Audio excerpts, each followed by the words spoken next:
सत्ता हस्तांतरण क्या पढ़ने वाले हैं? सत्ता का हस्तांतरण मतलब कि जो पावर कैसे ट्रांसफ़र किया गया, तो पता है पावर ट्रांसफ़र में क्या लोचा था?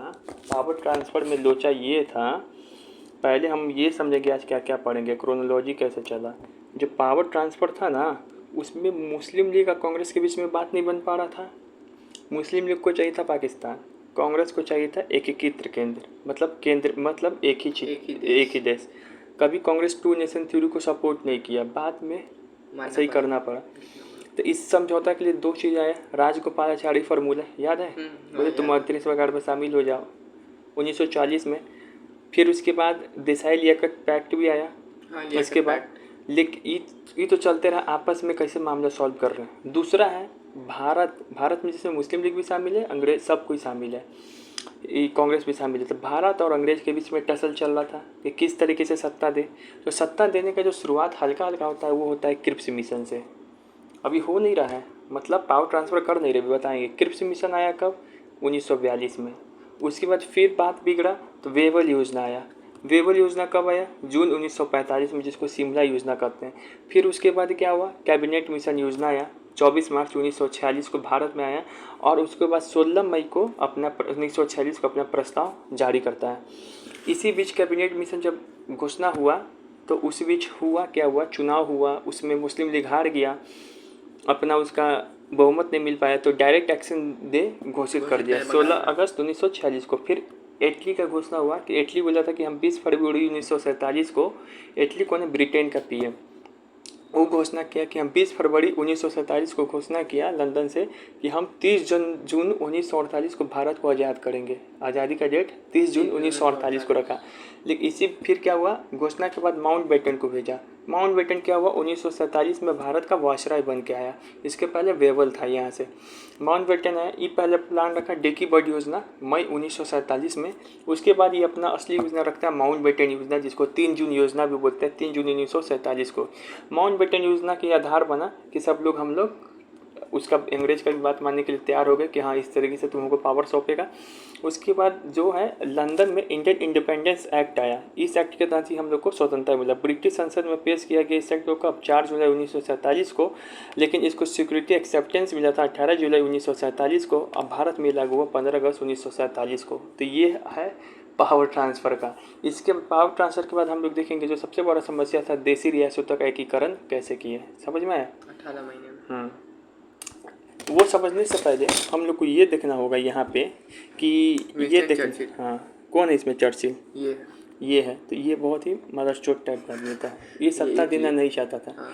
इटली क्या है, लेबर पार्टी का था, कंजर्वेटिव पार्टी का। तो जब इसके समय है ना, ये सिर्फ चाहता था हम किसी तरह बुर्बक बनाए उसको और सत्ता को लंबा खींचे, हम वहाँ पे और सत्ता कर जाए। लेकिन जो हम लोग के प्रति झुकाव था इसका, इटली मिला जुला के बढ़िया आदमी था। तो इससे इसी चीज़ पे तो चुनाव जीता था कि इंडिया को आज़ाद करेंगे। तो उसके बाद जो है ना यहाँ पर जो है, उसके बाद जो है, तो पहले इस दोनों का हम लोग माइंडसेट समझते हैं। एक है ब्रिटेन पीएम, दिखाई पड़ रहा है क्या? ब्राइटनेस और कर दे। एक है ब्रिटेन का पीएम चर्चिल है, एक है इटली। ब्रिटेन का पीएम चर्चिल कब से रहा? 1940 से 45 के बीच। इटली आता है 1945 के बाद। ये कंजर्वेटिव पार्टी से था चर्चिल। इसका भारतीयों को ये स्वतंत्रता देने का झुकाव इसका कम था। इसके समय क्या क्या हुआ, कौन कौन सा योजना भेजा भारत में? तो क्रिप्स मिशन भेजा कब? मार्च 1942 में। इसका काम क्या था कि सेकेंड वर्ल्ड वॉर में किसी तरीके से भारतीयों को चुतिया बना के सीमित चीज़ दे के हम सपोर्ट ले लिए। ये बोला था डोमिनियन स्टेटस देंगे, लेकिन ये हर एक चीज़ बोलता था युद्ध की बात देंगे। तो इसको मुस्लिम लीग और कांग्रेस दोनों ने अस्वीकार कर दिया। मतलब इस सत्ता बोल रहा था कि देंगे डोमिनियन ही, लेकिन ये बात पे अस्वीकार कर दिया लोग भारतीय कि हर एक चीज़ तुम बोल रहा बाद में देंगे। यानी कि इसमें त्वरित सत्ता का हस्तांतरण का अभाव था, मतलब तुरंत सत्ता देने का इसके चक्कर में नहीं था ये। फिर वेवल योजना भेजता है, यही चर्चिल भेजता है कब? जून 1945 में। एकदम गर्मी चल रहा था जून में, उस समय शिमला में योजना बुलाया गया, इसी को शिमला योजना भी बोलते हैं। इसका उद्देश्य था कि जिस समय युद्ध चल रहा है तो उस समय ना कांग्रेस का जो युद्ध समाप्त हो चुका है, तो उसके बाद है ना ये जो वायसराय का एग्जीक्यूटिव काउंसिल था जिसमें हम पढ़ाए थे कि इसके अंदर भारतीयों को पहले लेजिस्लेटिव काउंसिल में तो बहुत लोग को शामिल किया, एग्जीक्यूटिव काउंसिल में बहुत कम, पहले से शामिल ही नहीं करता था, धीरे धीरे शामिल किया भारतीयों को नहीं। तो इसके अंदर जो शामिल करवाना ना भारतीयों को, बहुत टिपिकल काम है। इसमें शामिल हो जाना कि पावरफुल बन जाना। इसके लिए क्या किया कि जो कार्यकारिणी परिषद है शिमला योजना में क्या किया कि ये बोला कि जो हम एग्जीक्यूटिव काउंसिल है उसका पुनर्गठन करेंगे। पुनर्गठन कैसे करेंगे, तो ये बोला कि उसके अंदर जितना भी सदस्य है ना, लगभग 8 वो आदमी था, तो बोला कि वाइस रहे कमांडर इन चीफ केवल अंग्रेज रहेगा, बाकी जो सारा मंत्रालय है सारा आदमी भारतीयों को देंगे। तो बोला ठीक है भारतीय ठीक है, लेकिन यहाँ पे लफड़ा क्या फंस गया, सांप्रदायिकता वाला। ये बोला ना कि 8 आदमी है ना, तो 6 आदमी है ना बचा, अब तो 3 आदमी मुस्लिम, जितना बच गया हिंदू। अब बोला कि हिंदू का तो है ही, मतलब मुस्लिम का तो उतना है ही नहीं जनसंख्या, इतना रिप्रेजेंटेशन दे रहा है, हाँ बराबर कैसे कर दे रहा है। तब फिर बोला गया, तो फिर भी इस पर सब रेडी हो गया। लेकिन कांग्रेस के मुस्लिम लीग क्या बोल रहा है, ये 3 वो जो मुस्लिम है ना इसको भेजने का अधिकार सिर्फ मेरा है। कांग्रेस बोला कि अरे कोई बात नहीं, 3 वो मुस्लिम है ठीक है, तो ये का है, हम भी तो भेज सकते हैं, मेरे पास भी तो मुस्लिम नेता है, हम भी तो मुस्लिम का रिप्रेजेंटेशन कर रहे हैं। मतलब मुस्लिम का रिप्रेजेंटेशन सिर्फ मुस्लिम लीग ही नहीं कर रहा है, ये बात बोलना चाह रहा था, कांग्रेस भी कर रहा है। ठीक है, तुम भी भेजो, उसमें हम और भी भेजेंगे, अपना भी भेजेंगे, ठीक है, दोनों भेज सकते। तो इस तरीके से है राजनीतिक गतिरोध को दूर करने के लिए आया था, लेकिन ये पॉलिटिकल डेडलॉक नहीं हो पाया। ठीक है, इसको अस्वीकार कर दिया। उसके बाद इटली आता है। इटली अपना मन बना के आया था कि भारत में किसी तरीके से भारत को सत्ता देंगे, इस सत्ता देने के ही पॉइंट ऑफ व्यू से आया था। ये भी बात जान जो इटली जो है भारत का विभाजन नहीं करना चाहता था। ये चाहता था क्या कि भारत को हम ऐसे तरीके से आज़ाद करके जाएं कि कल हो के अगर हम लोग के कॉमनवेल्थ में शामिल हो जाए, या कल हो के रिश्ता जैसा भी हो अच्छा बन के रहा रहे, ताकि हम इसको बाजार के रूप में उपयोग कर सके भारत को। तो इसके मन में था इटली का कि भविष्य का सोच रहा था। तो ये कभी भी विभाजन के पॉइंट ऑफ व्यू से नहीं आया था ये भी। तो माउंटबेटन को बहुत इंटरव्यू में पूछा जाता है IAS BPSC के कि माउंटबेटन को क्या विभाजन का योजना बनाकर भेजा गया था, तुम बोलना कि नहीं, विभाजन के लिए नहीं भेजा गया था माउंटबेटन को, हो गया था बेचारा। हाँ, तो 1945 के बाद आता है, ठीक है ना। ये सबसे पहले ये कैबिनेट मिशन योजना भेजता है, ठीक है, ये 1946 में। कब भेजता है, कितना मार्च को भेजता है रे, 6 अगस्त नहीं 24 मार्च 1946 को भेजता है कैबिनेट मिशन, ठीक है। 16 मई 1946 को अपना प्रस्ताव रखता है कैबिनेट मिशन। उसके बाद इटली का घोषणा होता है, माउंटबेटन, फिर इंडियन इंडिपेंडेंस एक्ट, फिर भारत आज़ाद हो जाता है। तो ये दोनों में पहले डिफरेंस समझ में आ गया होगा, ठीक है। अब आते हैं हम लोग कैबिनेट मिशन पे, ठीक है। देखो कैबिनेट मिशन आएगा, पहले कैबिनेट मिशन को पढ़ेंगे। कैबिनेट मिशन क्या था, कैबिनेट मिशन में यही 3 लोग शामिल था, ठीक है, पूरा पिक्टोरियल ग्राफ में है, ठीक है, मज़ा आएगा। कैबिनेट मिशन क्यों आया, सबसे पहले ये जानना होगा। इंटरनेशनल प्रेशर पड़ रहा था, जापान इस सब से प्रेशर पड़ रहा था कि भारत को आज़ाद करो, सब कोई बोल रहा था। INA का ट्रायल चल रहा था, इसमें आज़ाद हिंद फौज है ना, उस सब के जो पकड़ाया था सिपाही, उसका कोर्ट में ट्रायल चल रहा था, तो सब विद्रोह भापा करा था एकदम, ठीक है ना। फिर इसी समय 1946 में नौसेना विद्रोह हो जाता है। कैबिनेट मिशन आने वाला था, उससे पहले ही क्या हो जाता है, नौसेना विद्रोह हो जाता है 19 फरवरी 1946 को, ठीक है। एकदम बहुत भयंकर हो जाता है। इतिहास में नौसेना विद्रोह को कम जगह दिया गया, जबकि ये इसको बोला जाता है कि ये ताबूत का कील है, मतलब आखिरी में यही आके मारा था, हम लोग को आज़ादी मिला, समझा। तो बहुत दबाया गया है इसको, ठीक है। अब जो है ये है 1945 में क्या है, वेवल योजना, शिमला सम्मेलन, ये सब फेल हो गया था। उसके बाद है इटली आ गया था, तो ये क्या था, उदारवादी सरकार था, इसका झुकाव था ना भारत की ओर। 19 फरवरी 1946 को इटली ने कैबिनेट मिशन की घोषणा की। 24 मार्च 1946 को आया। 19 फरवरी 1946 को उस समय नौसेना विद्रोह हो रहा था भारत में। भारत के लिए पहली बार स्वाधीनता शब्द का प्रयोग कब हुआ, 15 मार्च 1946 को। स्वाधीनता मतलब आज़ाद करेंगे, 15 मार्च 1946 को याद रखेंगे। 15 अगस्त को 1947 को आज़ाद हुए, तब 15 मार्च 1946 को स्वाधीनता शब्द का प्रयोग हुआ।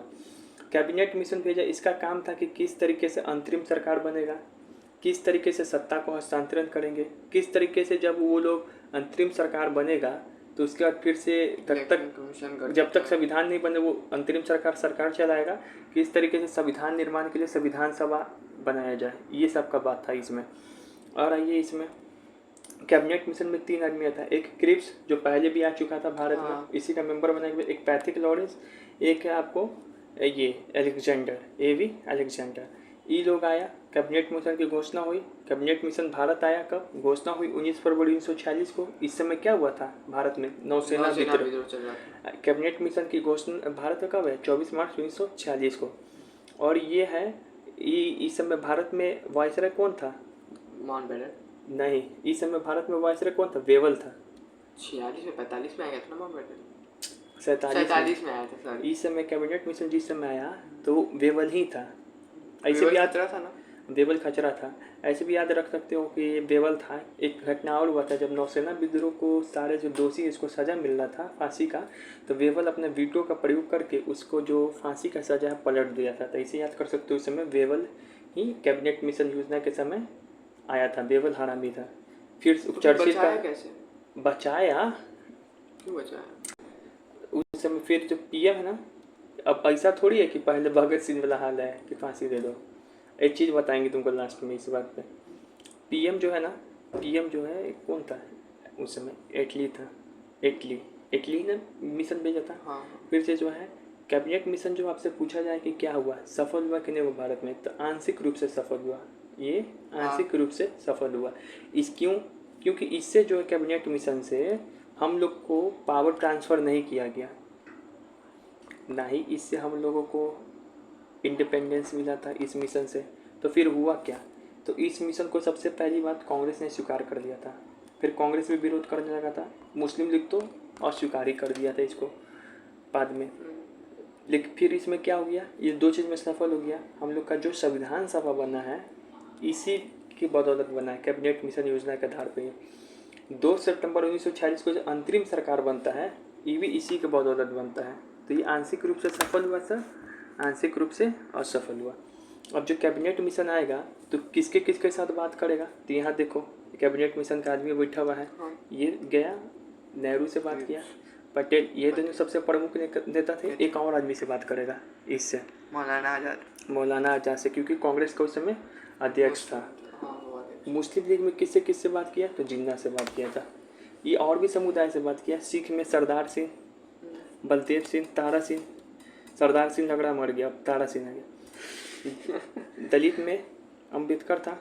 तेज बहादुर सप्रू हर एक जगह नजर आया। वो तो बहुत लबड़ा साला था। कितना बड़ा इज्जतदार है। फिर से देसी रियासत में किससे बात किया था? बहुत सारे अलग अलग राज्यों से बात किया। ठीक है, तो ये बात किया। अब सर कैबिनेट मिशन में था क्या क्या, इसको समझना बहुत मजा आएगा। एक एक पॉइंट देखिए, इसको हम फिर से फिगर से भी बताएंगे। कैबिनेट मिशन में था क्या क्या?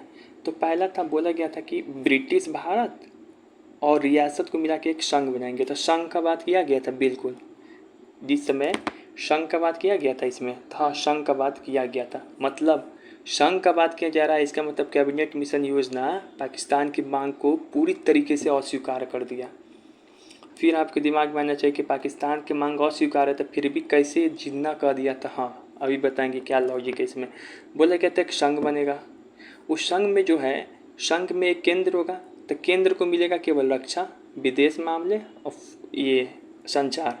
अभी भी याद है ना, सेंट्रल लिस्ट में भी याद कराए थे। तो ये सब जो है संघ को दिया जाएगा केवल, बाकी जो सारा अधिकार है ना वो दिया जाएगा प्रांत को। ठीक है ना। इस तीनों को अब केंद्रीय वित्त, फिर से बात बोल रहा है कि इन तीनों प्रमुख विभाग को चलाने के लिए धन जुटाने का अधिकार है वो भी संघ के पास होगा कि कैसे ये तीनों विभाग को चलाएं। इसका मतलब बाकी जो जितना अधिकार है ना वो सब प्रांत को दिया गया। किसको दिया गया? प्रांत को दिया गया। इससे पता चला कि जो हमारा केंद्र है वो कमज़ोर है, प्रांत मजबूत है। और ये भी बोल दिया गया प्रांत को प्रांतीय स्वायत्तता भी दिया गया, मतलब कि उसके पास अपशिष्ट शक्ति दिया गया। ठीक है ना, प्रांत को मजबूत दिया गया। आई बताएंगे। फिर प्रोविंशियल ग्रुपिंग किया गया। तो वो सब इस उल्टा हो रहा है इसमें। इसमें जो है प्रांतों का वर्गीकरण भी किया गया, ग्रुपिंग ऑफ प्रोविंस। मतलब पूरे भारत को ना 3 ग्रुप में बांट दिया, group A, group B, group सी।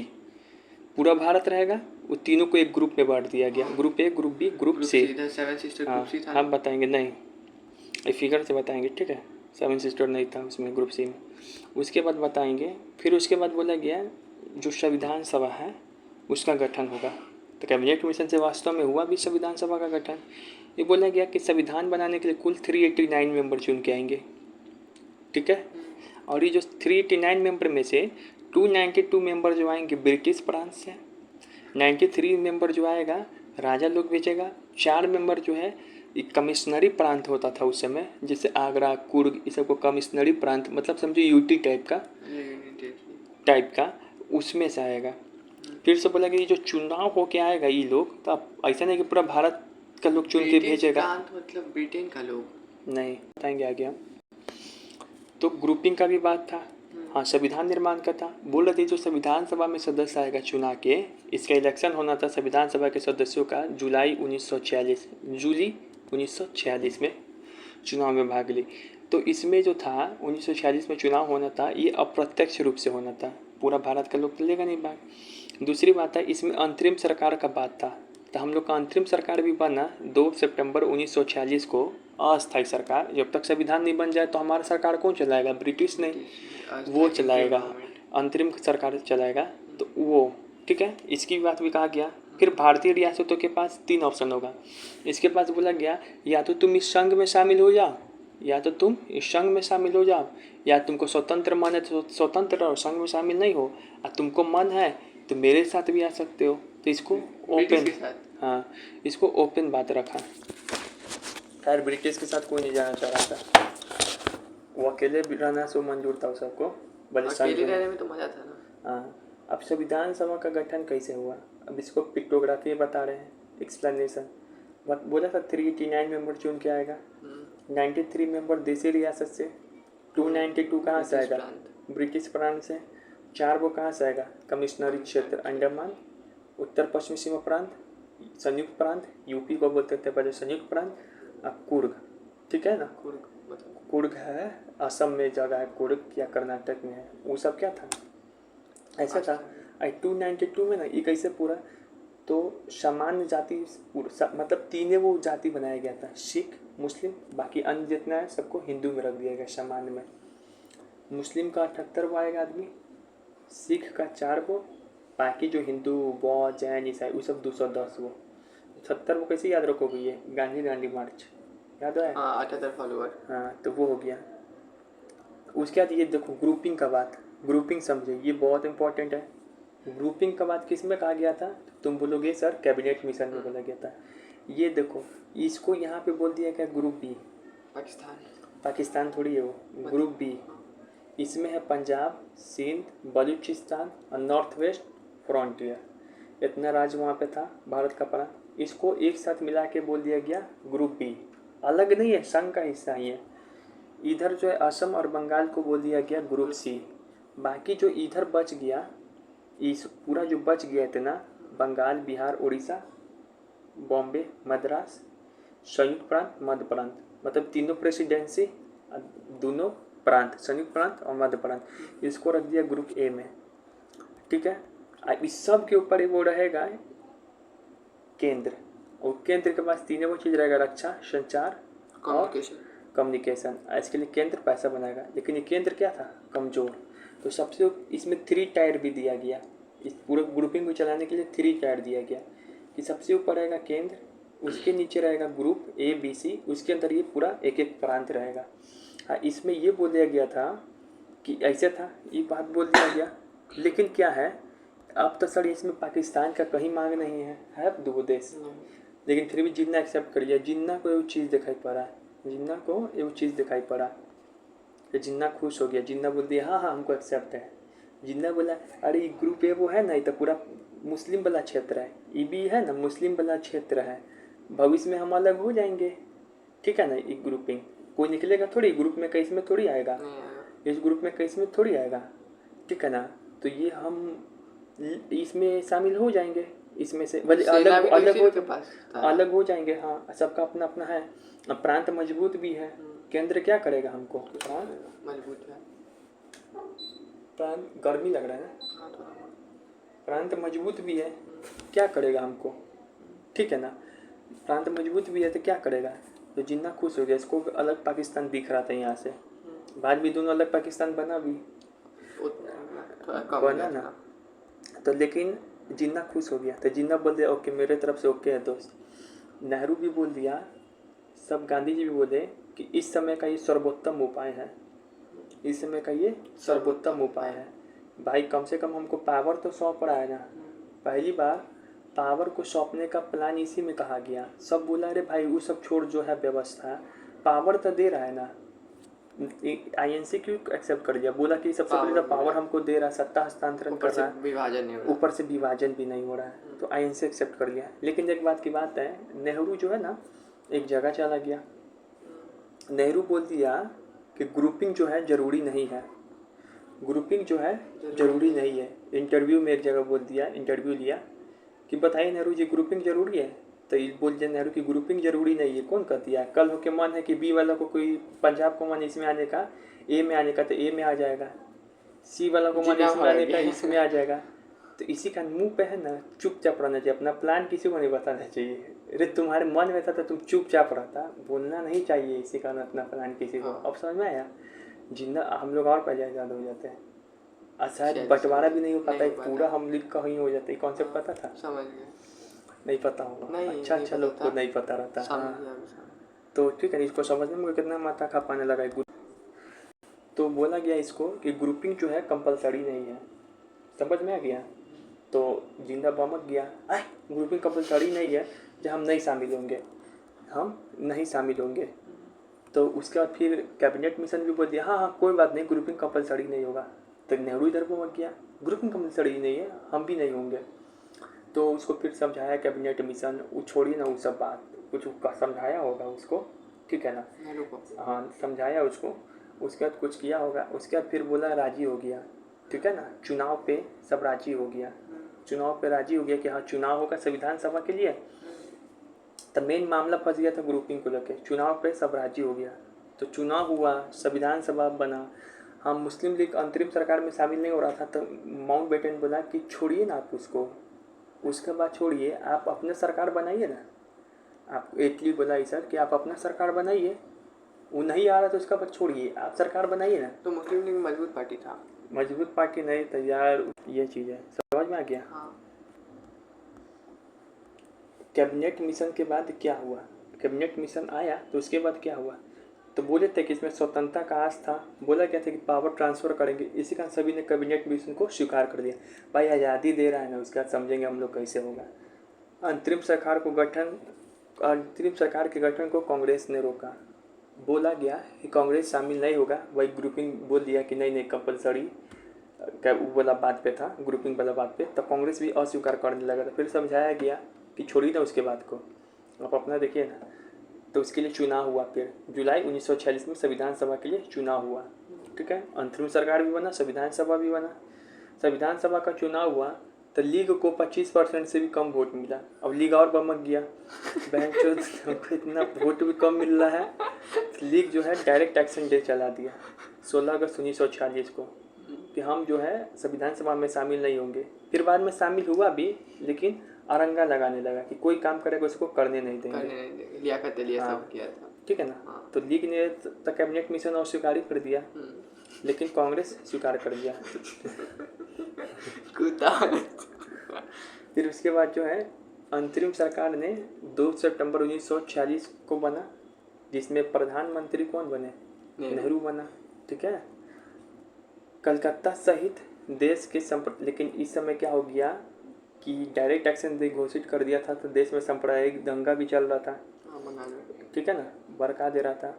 फिर से जो है वायसराय लॉर्ड वेबल के पास से अक्टूबर, लेकिन देखो वेबल एक चीज़ किया, वेबल ही था ना अभी वायसराय, तो वेबल जो क्या कि एक काम यहाँ पर भी चालाकी वाला किया कि वेबल भी है ना मुस्लिम लीग को शामिल करवा दिया संविधान सभा में, कुछ किया होगा, डिप्टी पुटलिस्ट दिया होगा अपना, तो इसको भी कैसे कैसे करके शामिल करवा दिया।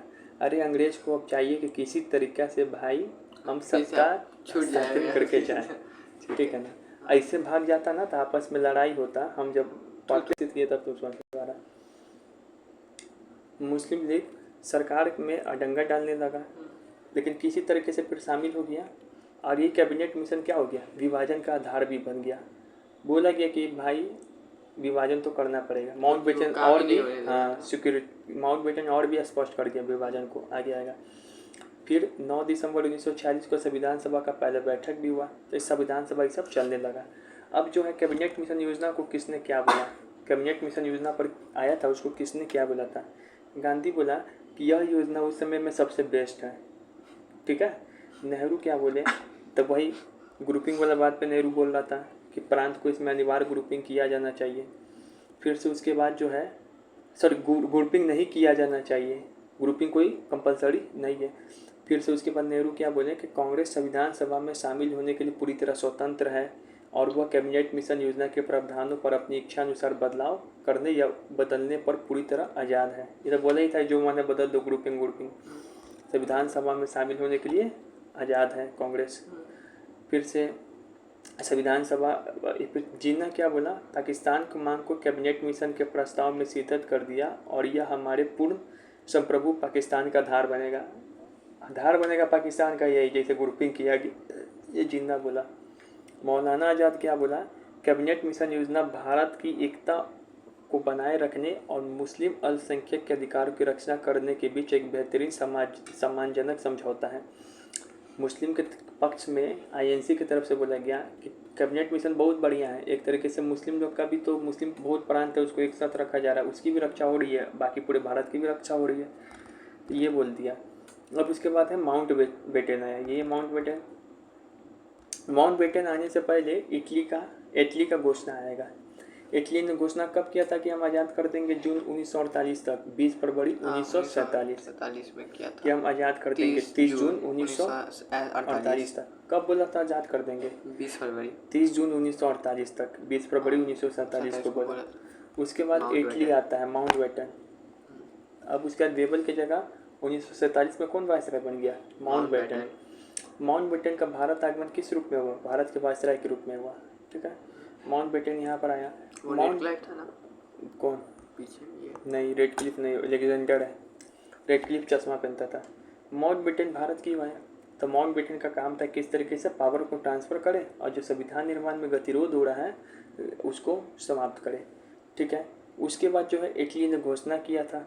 ठीक है, उसके बाद जो है माउंट बेटन 1947 में आया।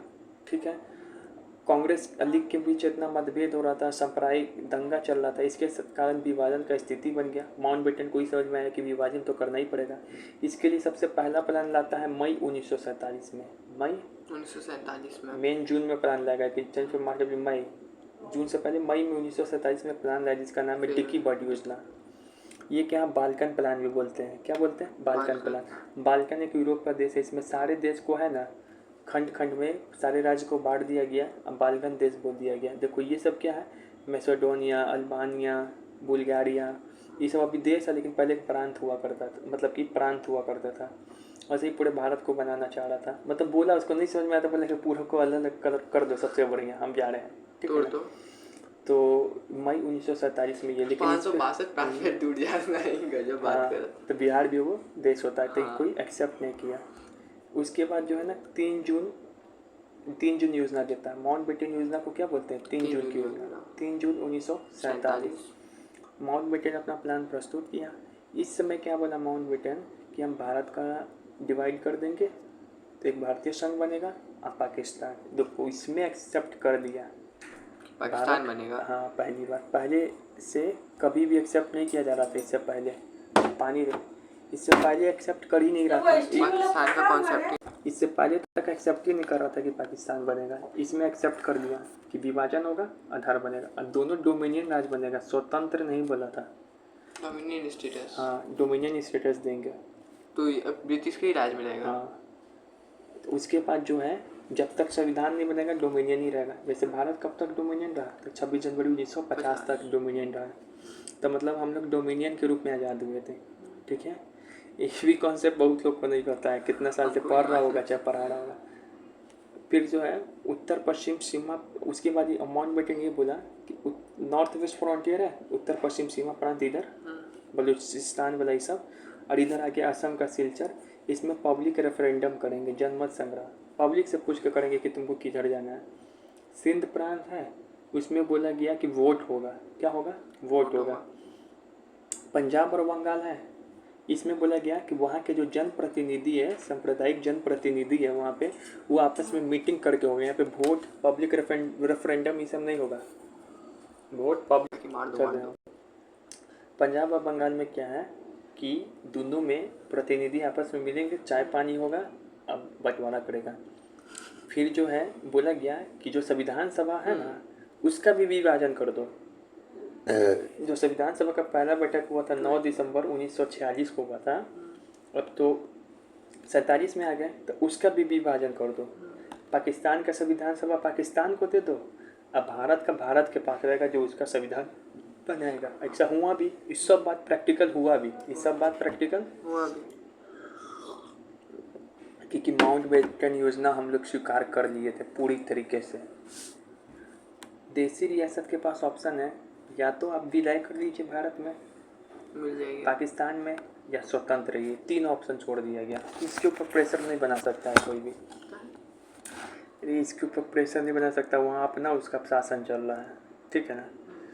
उसके बाद जो है एक्सप्लेनेशन, जो है एक्सप्लेनेशन, और मतलब जो हुआ ना माउंटबेटन योजना का, उसका एक्सप्लेनेशन बता रहे हैं। बताओ क्या बात बोला था माउंटबेटन, हम तुम लोग को स्वतंत्र राष्ट्र के रूप में आज़ाद कर रहे हैं कि डोमिनियन के रूप में?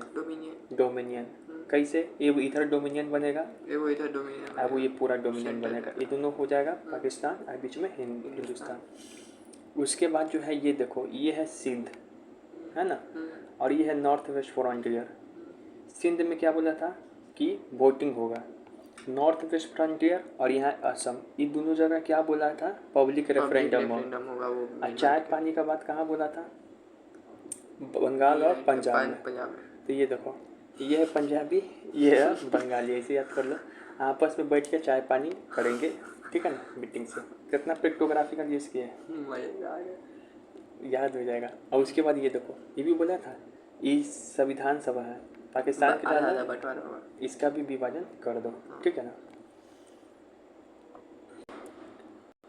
ठीक है, आज पहले पढ़ लेते हैं। ठीक है, भारतीय इंडिपेंडेंस एक्ट है 1947। क्यों? देखो, माउंटबेटन योजना हम लोग पूरी तरीके से स्वीकार कर लिए ना, यही आधार बना हम लोग की आज़ादी का। माउंटबेटन योजना के बाद माउंटबेटन योजना हम लोग एक्सेप्ट कर लिए, वहाँ इन्फॉर्मेशन चला गया लंदन में कि हम यहाँ पे सारा बात ओके हो चुका है। तब आज़ाद देने के लिए एक एक्ट बनाया गया, अधिनियम। उस एक्ट का नाम बोल दिया गया भारतीय स्वतंत्रता अधिनियम। ये 1947, ये ब्रिटिशर्स द्वारा भारत में बनाया गया अंतिम अधिनियम था। इसके बाद कोई कुछ नहीं, उसके बाद लोग कुछ नहीं करेगा। अरे क्या हो गया, चलो अब यहाँ पर है ना, तो डोमिनियन के रूप में हम लोग को, हाँ क्या है, ये नहीं, भारतीय स्वतंत्रता अधिनियम है। माउंटबेटन योजना का फोन किया यहाँ पे, तो वहाँ पे लंदन पे ये एक्ट बन गई। ये आखिरी एक्ट होगा इंडिया के। जैसे 1773 से हम लोग को रेगुलेटिंग करना स्टार्ट किया ना, ये आखिरी एक्ट है, इसके बाद कुछ नहीं करेगा। अब यहाँ पर है कि ब्रिटिश संसद में ये पेश कब हुआ, ये 4 जुलाई, 3 जून के बाद 4 जुलाई, लगभग 1 महीना बाद, माउंटबेटन योजना के 1 महीना बाद। पारित कब हुआ ये 18 जुलाई संसद में? 18 जुलाई 1947। लागू कब हुआ? जब आज़ाद हुए, फाइनली प्रभावी हो गया। तो इसमें भी बोला गया कि 2 डोमिनियन के रूप में राज्य का गठन होगा, स्वतंत्र नहीं। देखो बार बार हम चीज़ लिख रहे हैं, 2 डोमिनियन की बात कहा गया। संविधान सभा को सत्ता हस्तांतरण किया गया। किसको देंगे पावर? किसी को भी दे देंगे, मंगरुआ को, संविधान सभा को ही दिया गया। दोनों के लिए बोला गया अलग गवर्नर जनरल रहेगा, दोनों का अलग प्रधानमंत्री रहेगा। तो भारत का बन गया नेहरू, पाकिस्तान का बन गया जिन्ना, नहीं लियाकत अली। भारत का गवर्नर जनरल बन गया माउंटबेटन और उसका बन गया था जिन्ना, ठीक है। माउंटबेटन के बाद भारत का बनेगा राजगोपालाचारी बनेगा। उसके बाद जो है ब्रिटेन में जो भारत मंत्री का पद था, बार बार बता रहे थे, जिसका वेतन 1919 में भारत से मिलना भी बंद हो गया था, उस पद को समाप्त कर दिया गया, SOS। देसी राज्यों पर ब्रिटेन सर्वोपरि देसी राज्य पर ब्रिटेन सर्वोपरिता समाप्त। 19 मतलब कि हाँ, देसी राज्य पे जो ब्रिटेन जो है सर्वोच्च है, वो चीज़ समाप्त कर दिया गया। फिर से 1935 में भारत शासन अधिनियम द्वारा शासन, अब बोला गया कि जो एक्ट के तहत है ना, बोला गया कि जब तक तुम लोग अपना संविधान पूरा नहीं बना लिए तब तक तुम्हारे में शासन का रूल क्या होगा। तो 1935 का भारत शासन अधिनियम से शासन चलेगा। आज भी हमारा जो संविधान बना है उसमें भारत शासन अधिनियम के 1935 से ना बहुत सारा बात को उठाया गया।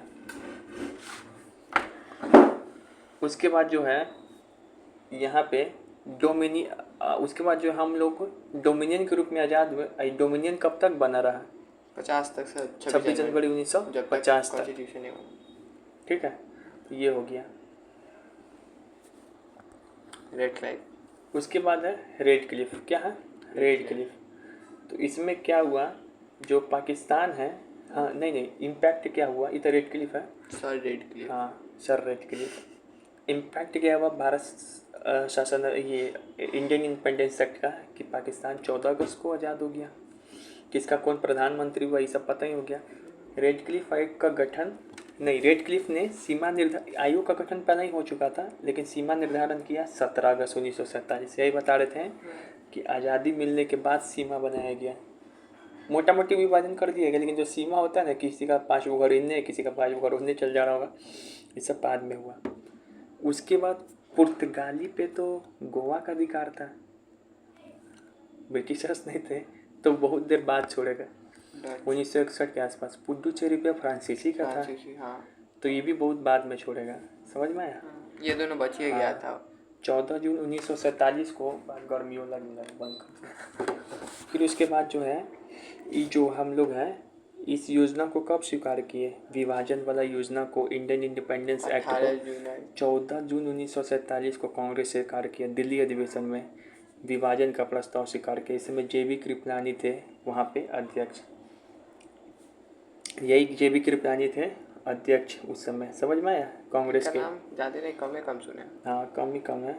कृपा आप हमारा विभाजन स्वीकार कीजिए और आज़ादी दिलवाइए। 14 जून 1947 को दिल्ली अधिवेशन। उसके बाद जो है सबसे बड़ा समस्या था आज़ादी के बाद कि देसी रियासत है उसका एकीकरण कैसे होगा। ठीक है, देसी रियासत है उसका एकीकरण कैसे होगा। तो देसी रियासत का जो एकीकरण करना है वो सबसे बड़ा मुद्दा है।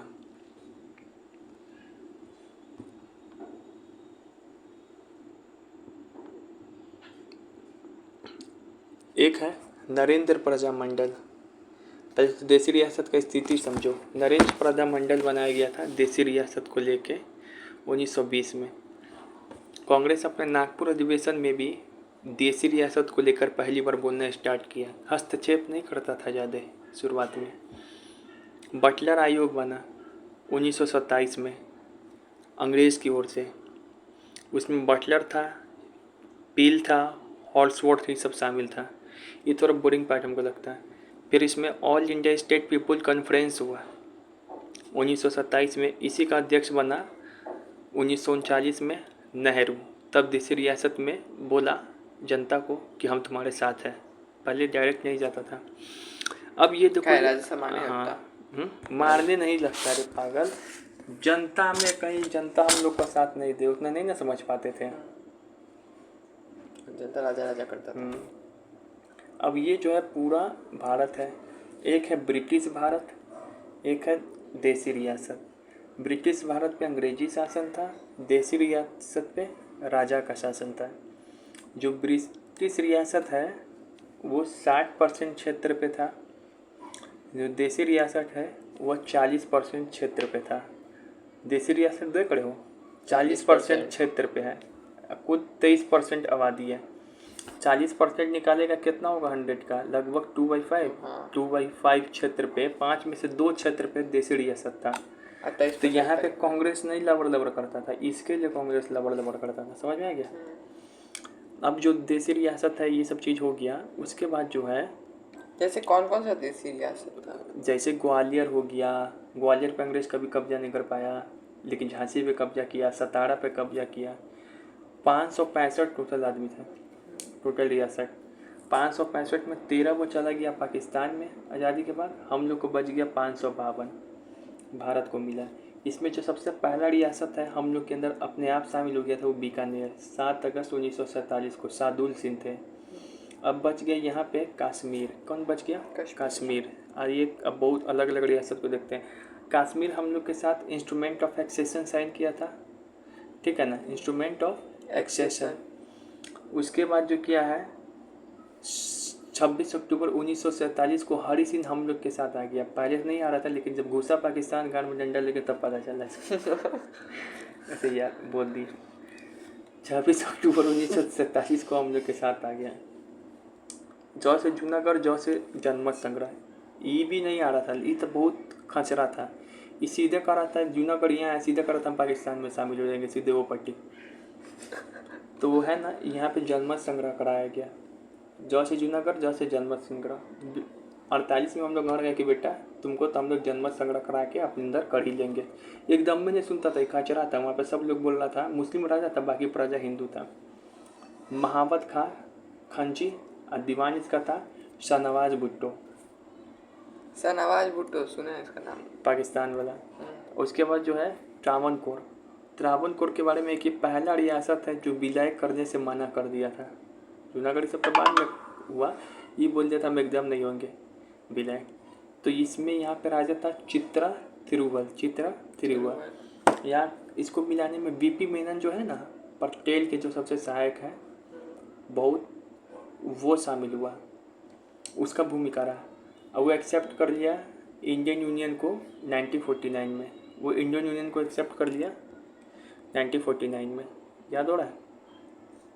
उसके बाद यहाँ पे हैदराबाद में क्या कहानी था, इसको भी 48 में हम लोग खोपचे में कर दिए। ऑपरेशन पोलो चला यहाँ पे सेना भेज के। यहाँ का राजा था उस्मात अली रजाकार, मतलब कि सेनापति थे यहाँ पे कासिम रिजवी, मेरा दोस्त का नाम भी है कासिम रिजवी, तो वो हैदराबाद में था। ऑपरेशन पोलो भारत की ओर से चलाया कौन, मेजर जनरल था, पटेल थे लेकिन पुलिस का नाम बात कहा जा रहा है, जयनाथ चौधरी। और जनरल कौन था, एल डेराडो। उसके बाद जो है मणिपुर में कौन था, बोध चंद्र सिंह राजा थे यहाँ पे, बोध चंद्र सिंह। ये भारत में शामिल हुआ अभी 1949 में, बहुत देर बाद शामिल नहीं हो रहा है मणिपुर, 1949 जिस समय त्रावणकोर शामिल हो रहा है। ये पहली बार बोला जाए ना यूनिवर्सल एडल्ट फ्रेंचाइज कहाँ पे लागू हुआ भारत में, तब मणिपुर में ही लागू हुआ था। सार्वभौमिक सत्ता मताधिकार। भोपाल में क्या हुआ, तो भोपाल भी जो है संविधान सभा में शामिल होने से मना कर रहा था, इसको भी 1949 में खोपचे में खींचे हम लोग। तो ये चीज़ हुआ। ये बताइए कि माउंट बेटन योजना आधार बना था भारत शासन अधिनियम का, इसके जस्ट 1 महीना बाद ये आया था, है ना। अब यहाँ पे देखो LOC का मामला क्या है। 26 अक्टूबर 1947 को हरि सिंह भारत में विलय कर दिया, लेकिन 1 जनवरी 1949 को ये मामला है ना यूएनओ के पास चला गया। यूएनओ इसमें हस्तक्षेप किया और सीज फायर एग्रीमेंट के तहत ये LOC लाइन जो बनाया हुआ है यूएनओ बनाया हुआ है LOC लाइन, समझ में आया। तो यूएनओ बनाया हुआ 1949 में। अब यहाँ पे आप पढ़ दिए सारा कॉन्सेप्ट, क्वेश्चन आंसर जल्दी से करेंगे 20 मिनट में। किस तिथि को क्लीमेंट एटली ने घोषणा की कि वो आज़ाद कर देगा। 20 फरवरी 1947 को घोषणा किया था कि जून 1948 को आज़ाद कर देंगे। कब आज़ाद करेंगे, जून 1948 को। भारतीय स्वतंत्रता अधिनियम कब पारित किया गया था, बता ही नहीं है, इंडियन इंडिपेंडेंस एक्ट 18 जुलाई 1947 ब्रिटिश से ना पारित हुआ, स्वीकृत हुआ, ये हुआ, ठीक है ना। यहाँ पे पारित अच्छा शब्द था कि स्वीकृत कब हुआ, पारित तो हुआ था तुमको 4 जुलाई 1947, 4 जुलाई 1947। लेकिन फिर भी ये डेट दिया रहा है ना तो इसको इम्पोर्टेंस मानो, ठीक है ना, एग्जामिनर से हो जाता है ट्रांसलेशन में दिक्कत। भारतीय स्वतंत्रता विधेयक संसद में कब पेश किया गया, ब्रिटिश संसद में, तो 4 जुलाई 1947। पारित तो वही हुआ, मतलब पारित मतलब ही स्वीकृत होता है, पारित मतलब ही स्वीकृत होता है, ठीक है ना। पेश इस समय न हुआ, तो देखो पेश की जाने की तिथि 4 जुलाई 1947, मतलब हाउस ऑफ कॉमन से लगभग 3 जून 1947 के लगभग 1 महीना बाद। स्वीकृति कब मिला, 18 जुलाई 1927 को। यही आधार बना किसका, माउंट बेटन योजना का, 3 जून 1947 को। इसी का लागू होने का तिथि क्या था, 15 अगस्त 1947। कन्फ्यूजन खत्म। भारत का प्रथम और अंतिम गवर्नर जनरल किसको नियुक्त किया गया था, पहला कौन बना, पहला राजगोपालाचारी, भारतीय, हाँ आखिरी भी तो यही था ना, हाँ उसका स्वतंत्र भारत का सीधे बोलता भारतीय नहीं, तब माउंट बेटन बोलते हैं, इंटरव्यू में क्वेश्चन है ये। राजगोपालाचारी गांधी का विरोध भी किया था एक बार 1942 में, बाकी हर एक समय साथ दिया बेचारा। फिर है ना आज़ादी के समय 1947 में कांग्रेस का अध्यक्ष कौन था, तो कृपा आप हमारी विभाजन स्वीकार कीजिए, आज़ादी दिलवाइए, ये है। विभाजन स्वीकार करने कब किया गया कांग्रेस के द्वारा, 14 जून 1947 को दिल्ली अधिवेशन में, 14 जून 1947। 14 जून से कुछ याद करा रहा है नहीं, 14 जून से कुछ याद आ रहा है? 14 जुलाई हम तुमको कहाँ पढ़ाए थे 10th में? 14 जुलाई 1942 भारत छोड़ो आंदोलन हाँ प्रस्ताव हाँ 14 पारित जुलाई, हुआ था। उसके बाद 8 अगस्त छोड़ो को पीस जूली हुए। याद आ रहा है? हाँ, भारत छोड़ो जूली। भारतीय स्वतंत्रता के समय ब्रिटिश का पीएम कौन था? George William. छक्का जॉर्ज 6। अब यहाँ देखो, अब यहाँ पे देखो, प्रीवी पर्स क्या होता था? हम लोग रियासत को लालच देते थे कि तुम हम लोग में शामिल हो जाओ, तुमको प्रीवी पर्स देंगे। मतलब पैसा, लालच कि तुमको कहीं का राज्यपाल बना देंगे, कहीं का मुख्यमंत्री। पैसा हुक्का पानी बंद नहीं होगा तुम्हारा, पैसा देंगे तुमको शासन चलाने के लिए। तो हम लोग के आर्टिकल में भी शामिल कर दिया गया था कि 291 362 में। लेकिन इंदिरा गांधी 26वां संविधान संशोधन के तहत 1971 में ये दोनों आर्टिकल को ख़त्म कर दी। जो भागुकिया भागे को भाग, तोरा कुछ ना मिलता वो। अब तो अंदर आ गया, अब क्या ही कर लेगा। कुछ ना करवे। 291 362 291 362 मतलब सिंधिया जो है सबका ख़त्म। आज़ादी के समय गांधी जी हिस्सा क्यों नहीं लिए? क्योंकि 1948 में उपवास रखे थे। हिस्सा क्यों नहीं मतलब? अरे अच्छा, हाँ, जश्न में। हाँ। महाराजा भोग चंद्र सिंह का संबंध कहाँ पर है? भोग चंद्र सिंह मणिपुर। यहीं पे मणिपुर को सबसे पहले 1949 में शामिल किया गया। अब वोटिंग सार्वभौमिक यूनिवर्सल एडल्ट फ्रेंचाइज 1949 में मणिपुर में सबसे पहले लागू हुआ। भारत का पहला भाग जहां सार्वभौमिक बस के मताधिकार अपना के 1948 में मणिपुर में चुना हुआ। भोग चंद्र सिंह करवाए। प्रधानमंत्री ने कब आंध्र प्रदेश का नाम, आंध्र प्रदेश कब बना? 1952 में बना था, अलग भाषाई आधार पर। तुम्हारे पढ़ाए थे ना? हाँ।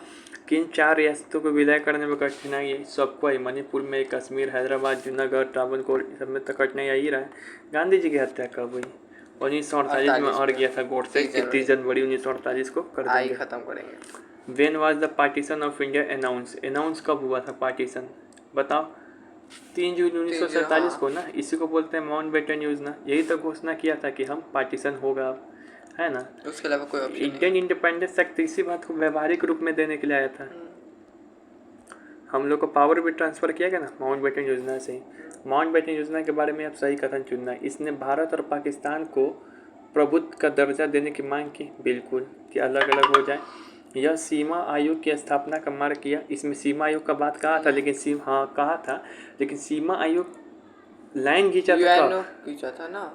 अरे भारत पाकिस्तान में LOC लाइन तो कश्मीर में ना है सिर्फ, नहीं समझ में आया? 17 अगस्त 1947 को लाइन खींचा। इस योजना में इस बात के लिए जनमत संग्रह का कोई प्रावधान नहीं था। माउंटबेटन में बताए नहीं थे कि सिंध हो जाए, हाँ, वो सब जनमत संग्रह था, चाय पानी किया जाएगा।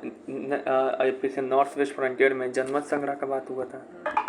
फिर इसमें चुनना है कि कौन सा ऐसा ऑब्जेक्टिव था माउंटबेटन प्लान का जून 1947 में। The format A separate constitutional assembly for Pakistan. बोला था ना कि संविधान सभा तो हुआ था, संविधान सभा का भी विवाद हो जाए, ये बात बोला था कि नहीं? माउंटबेटन योजना आधार बना क्या चीज़ का? देश के बंटवारा का, पावर ट्रांसफ़र का। इसका आंसर 2-3 दोनों होगा। फिर है किस योजना में ये रिपोर्ट के अनुसार पंजाब और बंगाल के विभाजन के संबंध में जो निर्णय लेगा वहाँ के विधानसभा के सदस्य मतदान के आधार पर लेंगे। तो वहाँ के विधानसभा के जो सदस्य हैं पूरे जनता नहीं ले रहा है, मतलब चाय पानी की बात हो रहा है। बोला गया था ना माउंटबेटन योजना में ही तो बोला गया था चाय पानी वाला बात, आपस में बैठ के लेंगे। मुस्लिम लीग ने माउंटबेटन योजना को स्वीकार किया था। क्यों किया था माउंटबेटन योजना को स्वीकार? क्योंकि उसको पाकिस्तान के निर्माण का बात एकदम एग्जैक्ट मिल गया था। कैबिनेट मिशन योजना नहीं कि आधार मिल रहा है, एग्जैक्ट बोल दिया गया था कि ठीक है ना। लेकिन पाकिस्तान के निर्माण के बाद कैबिनेट मिशन में तो अस्वीकार हो गया था एकदम। पाकिस्तान का तो स्थिति माउंटबेटन योजना में निम्नलिखित में से किस प्रांत में जनमत संग्रह का बात कहा था? ज से जनमत, ज से जूनागढ़, ठीक है ना। जनमत संग्रह, अरे यहाँ पर तो जूनागढ़ तो है ही नहीं। अरे भाई जूनागढ़ कैसे होकर पागल, वो तो बाद में हम लोग ना कराए थे। माउंटबेटन किसके बारे में बोला था? सिंध, उत्तर पश्चिमी प्रांत और असम में ना बोला था। सिंध में तो वोट के द्वारा बोला था। चाय पानी वहाँ बंगाल, असम।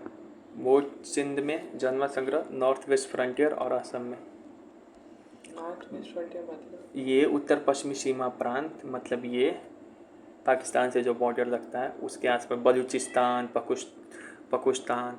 बलूचिस्तान में एक आंदोलन चलता था खान अब्दुल गफ्फार खां के द्वारा, जिसको सीमांत गांधी बोलते हैं। वो बोल रहा था पाकिस्तान में शामिल नहीं होंगे, भले भारत में हो जाए लेकिन पाकिस्तान में शामिल नहीं होंगे, हमको एक अलग ये चाहिए, कंट्री चाहिए। तो नहीं, इसके बाद को भी अनदेखा कर दिया माउंटबेटन योजना। गांधी जी लोग भी नहीं सुना, जबकि गांधी जी का बहुत भक्त था। तो गांधी जी को बोलता है कि गांधी जी ने हमें भेड़ियों के सामने छोड़ दिया, खुला छोड़ दिया। Mountbatten plan regarding the partition of Indian was officially declared on 3 जून योजना। 3 जून। डिकी बर्ड प्लान कब आया था? डिकी बर्ड बाल्कन प्लान तो 3 नहीं, मई में आया था 1947। Who is the author of the book integration of Indian state? तो वीपी मेनन के ऊपर कभी फिल्म कोई होगा तो देखना जरूरी, बहुत नामी आदमी, इसको भी इतिहास में कम जगह मिला है। सरदार पटेल के साथ मेन काम यही कर रहा था वीपी मेनन। वो पीए था ना माउंटबेटन का?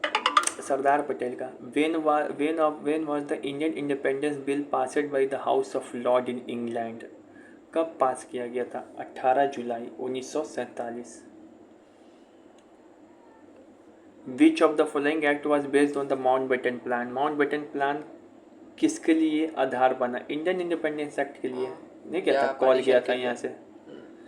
अब जो है इसमें कि आर्टिकल 395 का संबंध किससे है? आर्टिकल 395 से कौन कौन सा चीज़ समाप्त किया गया? तक तो 1935 का एक्ट से जो चलता आ रहा था शासन, उसको समाप्त किया गया, और इंडियन इंडिपेंडेंस एक्ट, इस दोनों को समाप्त किया गया।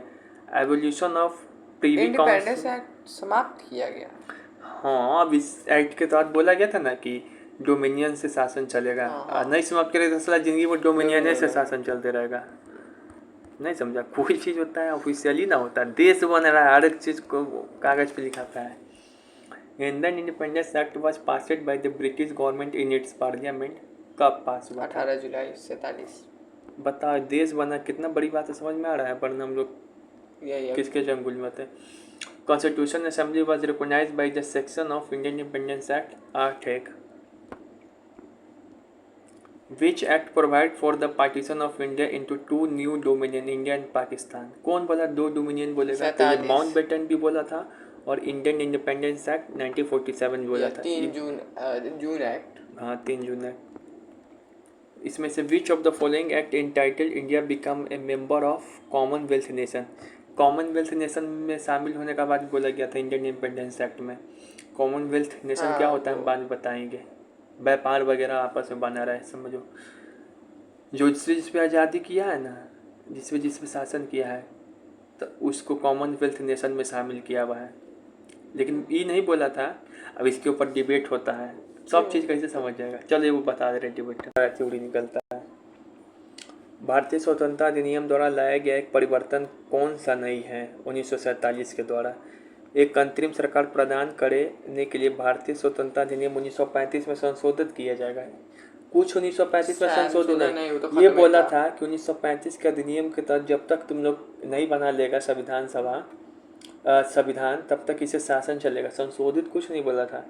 इसने भारत की अधीनता को समाप्त किया। भारत के बिल्कुल अधीनता किसी का दिन नहीं रहेगा, समाप्त किया। नए संविधान के निर्माण तक सत्ता का स्रोत राजमुकुट रहेगा, बिल्कुल। ये भारतीय अधिराज्य का संवैधानिक प्रमुख गवर्नर जनरल होगा, बिल्कुल। जो डोमिनियन स्टेटस है उसका जो संवैधानिक प्रमुख है गवर्नर जनरल ही था उस समय। जो है माउंटबेटन जो है उसको गवर्नर जनरल को ही प्रमुख बनाया गया था, समझ गए? आज़ादी के बाद मतलब माउंटबेटन था यहाँ पे, समझ में आ रहा? हाँ, तो मतलब वही कंट्रोल कर रहा था इंडिया को, देख रहा था गार्जियन बन के। Which of the following provision is are not the part of Indian Independence Act 1947? 1947 तो की लाइन ही कितना अच्छा है, लगेगा यही गलत लिखा हुआ है कि भारतीय अधिराज्य का संवैधानिक प्रमुख गवर्नर जनरल। संवैधानिक प्रमुख वही था, वास्तविक प्रमुख था नेहरू, समझ में आया? जब अंतरिम सरकार बना तो उसमें गवर्नर जनरल माउंटबेटन को भी शामिल किया गया था, समझ में आ रहा है? इसलिए उधर का गवर्नर जनरल जिन्ना खुद बन गया था, काहे कि माउंटबेटन ना बन पाया। The Indian Independence Act 1947 was based on Mountbatten Plan, बिल्कुल सही है। The Act declared the Indian independent sovereign state from the, बिल्कुल sovereign। उसके बाद act institute the office of the governor general who was want to appoint by the British king, ये भी हो गया था। The act instead that the Indian princely state join the dominion of India. State मतलब कि एकदम, देखो English में भी क्वेश्चन करा देते हैं, स्टेट मतलब होता है कि एकदम कि नहीं एकदम थत्तर बना रहा है कि ये एक्ट बोलता है कि तुम प्रिंसली स्टेट को कि तुम डोमिनियन ज्वाइन करवे करो। अरे उसके पास 3 वो ऑप्शन रखा गया था ना, डोमिनियन ज्वाइन करने के लिए स्टेट नहीं था एकदम, तुम्हारा मर्जी। बटलर कमेटी बना था हाँ। अंग्रेज, तो उसमें बटलर कमेटी रियासतों की जांच करने के लिए, तो कौन कौन इसमें अध्यक्ष था? तो एक तो बटलर खुद था, एक था हॉर्सवर्थ था, एक पील था, विल्सन नहीं था। ऐसे विल्सन, एस टी प्रिंसेप, ये लोग कौन थे? ये लोग का नाम आता है वहाँ पे, ये लोग थे ओरिएंटलिस्ट, जो भारत में शिक्षा का माध्यम हिंदी चाहते थे, ठीक है, देसी भाषा। हैदराबाद रियासत को भारतीय संघ में कब शामिल किया गया? 48 में। 48 में। और किसको शामिल कर किया था? जूनागढ़ को। कब मिला के तो रहेंगे। 49 में मणिपुर, भोपाल, ये सबको। त्रावणकोर को भी 49 में। उन रियासत के प्रतिनिधि का नाम बताइए जिन्हें संविधान सभा में भाग नहीं लिया था। हैदराबाद नहीं लिया था, संविधान सभा में भाग लिया था क्या? नहीं लिया था, ज़्यादा मस्ती दिखा रहा था। गंड मस्ती नहीं। किस देशी रियासत ने विलय पत्र पर सर्वप्रथम हस्ताक्षर किया था? बीकानेर खुद शामिल हो गया था 7 अगस्त 1947 को, सादुल सिंह। निम्नलिखित में से किस देशी रियासत पे अंग्रेजों ने कब्जा नहीं किया था? ग्वालियर पे कभी कब्जा नहीं किया हुआ अंग्रेज, झांसी पे किया हुआ है, लेकिन ग्वालियर पे नहीं, ठीक है ना। ग्वालियर मतलब कोई उसका प्रोविंस नहीं था क्या? ग्वालियर का कोई प्रोविंस नहीं था, मतलब कोई राइट नहीं था ग्वालियर पे। राइट था पुर्तगाल को। विभाजन के समय भारत में रियासतों की संख्या कितनी थी? 565 थी, जिसमें से 3 में सबसे ज़्यादा गंड मस्ती दिखा रहा था। 1946 में संविधान सभा ने भारतीय रियासत कितने सदस्य थे? तो संविधान सभा में भारतीय रियासत से 93 हुए थे। उसके बाद 4 वो थे कमिश्नरी प्रण से, याद है ना। निम्नलिखित में से किस रियासत ने पाकिस्तान में अपने प्रवेश की घोषणा की लेकिन बाद में जनमत सब कौन बोल रहा था पाकिस्तान में इन्हें छोड़ के इन्हें जाएंगे? जहाँ बताओ कौन बोल रहा था? शाहनवाज भुट्टो, एवं और क्या चीज़ था उसका नाम? हैदराबाद भी तो बोल रहा था। कुछ है, जूनागढ़, हैदराबाद नहीं, जूनागढ़ बोला था पाकिस्तान। हैदराबाद तो स्वतंत्र रहने का बात बोल रहा था। जूनागढ़ का रहने छुट किसी दोनों चल जाएंगे। निम्नलिखित में से कौन सा भारतीय रियासतों के बारे में सही नहीं है? तो देखो ब्रिटिश सरकार ने घोषणा की थी कि राज्य भारत में या पाकिस्तान में शामिल होने या स्वाधीनता के लिए, बिल्कुल बोला था, 3 ऑप्शन रखा था भारतीय रियासत को।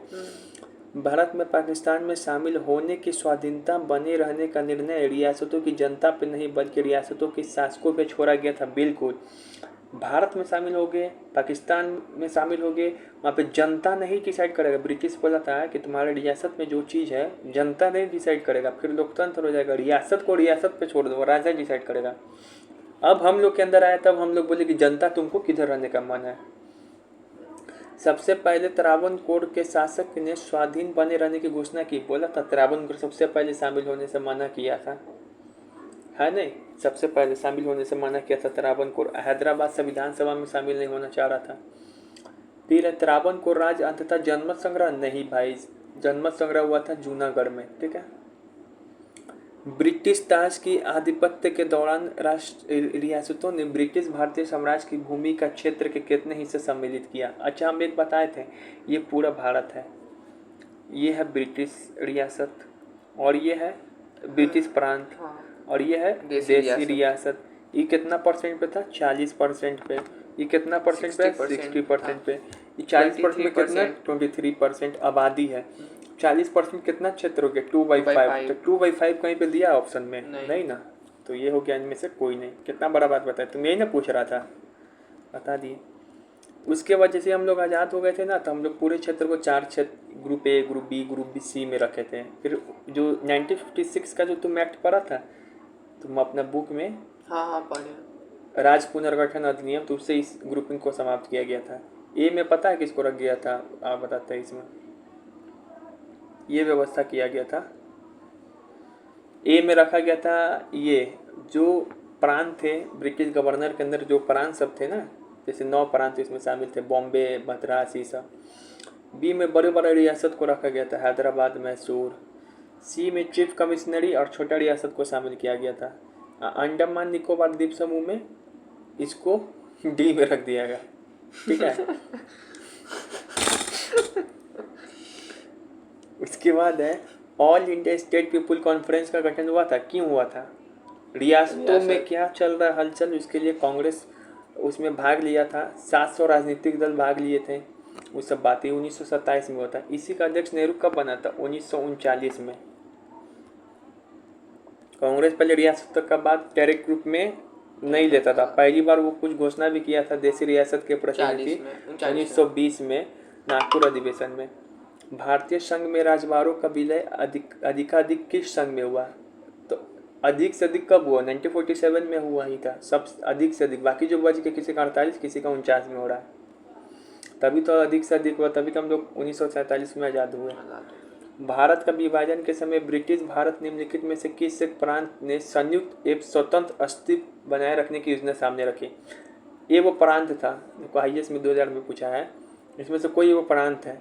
वो बोल रहा है कि हम जो है किसी में नहीं शामिल होंगे, ना इधर ना इधर, प्लस हम अकेले रहेंगे, न किसी में शामिल होंगे, अकेले रहेंगे, न ब्रिटिश का अधीन रहेंगे। वो कौन बोला? तो वो बोला पर इसको छांट सकते हैं कैसे? पहले तो नहीं भी पता होगा, बिहार अभी कभी ऐसा बोल सकता है, तो ये सब चेक करता है। असम में भी नहीं बोल सकता। इस दोनों में कन्फ्यूजन आएगा, बंगाल और पंजाब में। अब तुम्हारा किस्मत जिस पे रहेगा, लेकिन पंजाब बोला था। पंजाबी लोग बोला था ना इधर जा ना उधर जाऊंगा, मैंने स्वतंत्र रहूंगा। पंजाब में तो वहाँ के मुख्यमंत्री सिकंदर हयात खां। इस सिकंदर हयात खां का नाम हम कहीं पढ़ाए हुए तुमको? ये जो पार्टी बनाया था यूनियनिस्ट पार्टी पंजाब में, सिकंदर छोटू फैजल,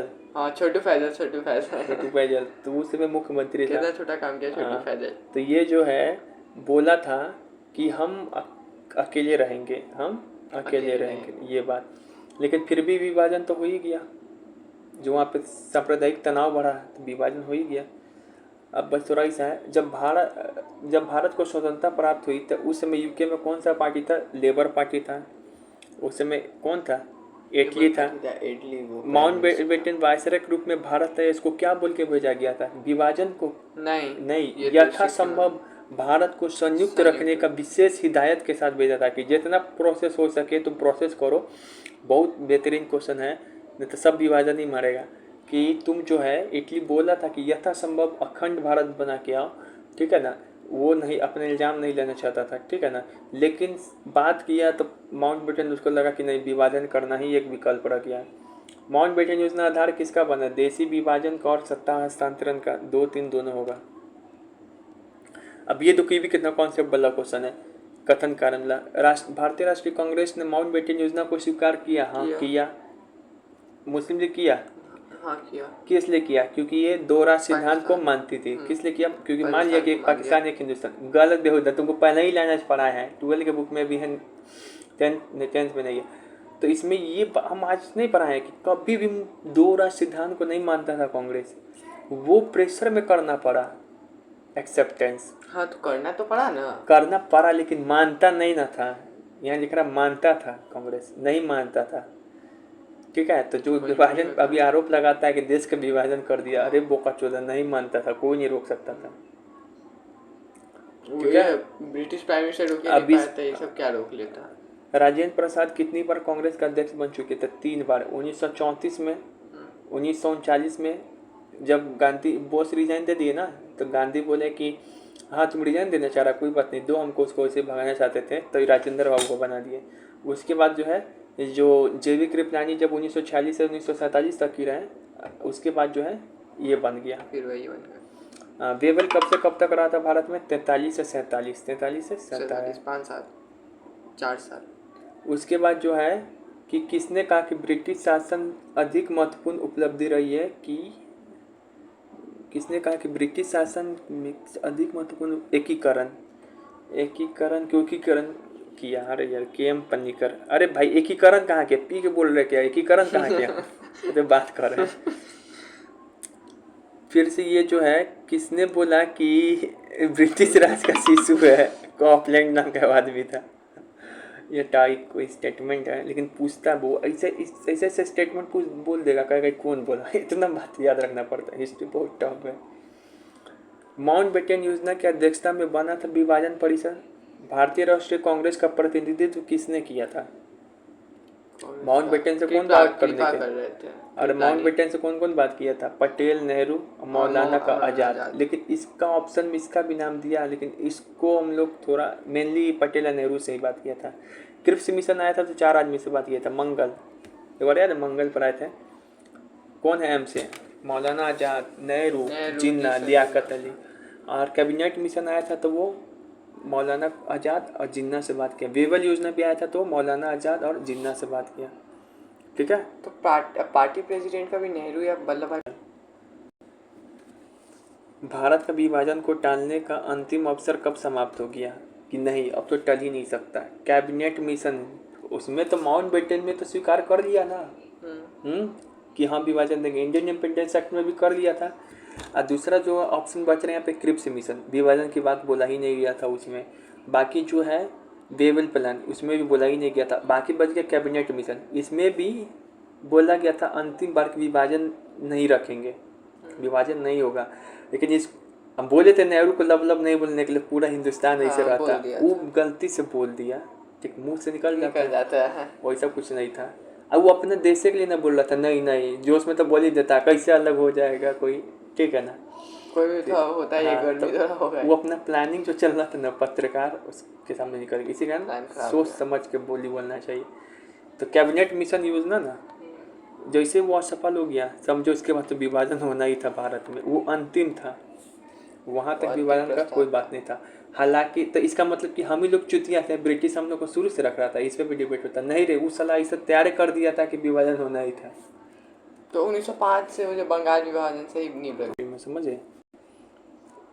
नई दिल्ली 1947 में आयोजित अखिल भारतीय कांग्रेस समिति की बैठक में निम्नलिखित में से किसने विभाजन का प्रस्ताव का समर्थन किया? विभाजन होना चाहिए, कोई लोग प्रस्ताव का समर्थन कर रहा है, कोई लोग हटा रहा है। सबसे पहले जो है प्रस्ताव का प्रस्तुत किसने किया था विभाजन वाला? बताए थे 14 जून 1947 को। इस समय दिल्ली में अधिवेशन हो रहा है, JB कृपलानी अध्यक्ष है, तो ये होगा नहीं। प्रस्तुत कोई और करेगा, प्रस्तुत किसने किया था? JB पंत, गोविंद बल्लभ पंत। अब जो है इसको समर्थन कौन दे रहा है? तो समर्थन दे रहा है तुमको मौलाना आज़ाद।